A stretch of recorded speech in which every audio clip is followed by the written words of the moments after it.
খেৰৰ পুজিত উঠি আছোঁ মই। এয়া দেখিছেনে খেৰৰ পুজিত আহিলোঁ এবাৰ চেণ্টাৰৰ পৰা। আহি ভাবিছোঁ আজি দিনত মানে বিশেষ কাম নাই ঘৰত, দুপৰীয়াৰ ভাতখিনি বনোৱা আৰু তেনেকুৱা কাম আজি নাই। আৰু আজি এই সুযোগতে ভাবিছোঁ মই খেৰ কাটিম। আৰু আজি মই প্ৰথম অকলে খেৰ কাটিম। এওঁ নাই মানে, এওঁ গুৱাহাটী গৈছে। তেওঁ আহি পাই মানে গম পাব বাৰু, এতিয়া নকওঁ কাৰণ তেওঁ অকণমান হেৰি কৰে, মানা কৰে, তাৰমানে অকলে নালাগে, অকণমান বেছি কষ্ট হৈ যায়তো। তথাপিও মই ভাবিছোঁ আজি এইটো শুক্ৰবাৰ, আজি যদি মই খেৰখিনি কাটি থওঁ কালি কালি শনিবাৰে মই খেৰ বইল কৰিব পাৰিম। আৰু কালি বইল কৰিলে পৰহি কাম কৰিব পাৰিম।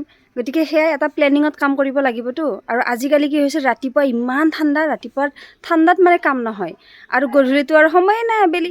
গতিকে ভাবিছোঁ আজি টাইম পাইছোঁ যেতিয়া, দিনটো ৰ'দ থাকোঁতে ৰ'দ লগাই গাত কামখিনি কৰোঁ।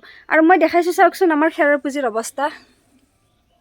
খেৰ নায়েই, আপোনালোকক বেক কেমেৰা কৰি দেখাই আছোঁ ৰ'বকচোন।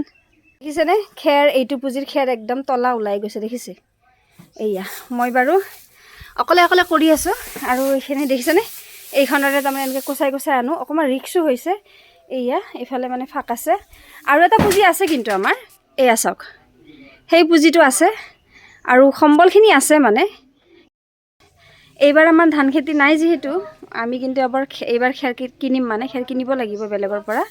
এতিয়া কিনি থ'লেহে কাম কৰিব পাৰিম অহা বছৰ, যিহেতু নতুন মানে ধানৰ খেৰ মাছৰুমৰ ফাৰ্মত ইউজ নহয়। আপোনালোকক বহুতে সুধি থাকে নতুন ধানৰ খেৰ এইবাৰৰ খেৰেৰে হ'বনে? এইবাৰৰ খেৰেৰে একদম নহয়, আপোনালোকে 1 বছৰ পুৰণি খেৰ ল'ব, মিনিমাম মানে 6 মাহ পুৰণি খেৰ হ'ব লাগে দেই। আৰু এনেকৈয়ে মই আজি খেৰখিনি উলিয়াই লৈছোঁ। প্ৰথমতে উলিয়াই লৈ কাটিমো, মানে অকলে কৰিম। আৰু আজি মই যিহেতু ভাবি লৈছোঁ আজি মই এইখিনি কাম কৰিম, গতিকে কৰিমেই। মোৰ আকৌ মনটো তেনেকুৱা, কিবা এটা ভাবিলে সেইটো মই কৰিহে এৰিম। আৰু ইয়াত দেখিছেনে কামটো আগবাঢ়ি থাকিলে আজি আমাৰ। আৰু এই খেৰ কটাৰ মাজে মাজে আপোনালোকৰ এটি দুটি ফোনো উঠাই আছোঁ। হয়। তাৰপিছতে মোৰ খেৰ কটা কাম হৈ গ'ল আৰু একদম ভৰ দুপৰীয়া হৈছে এতিয়া।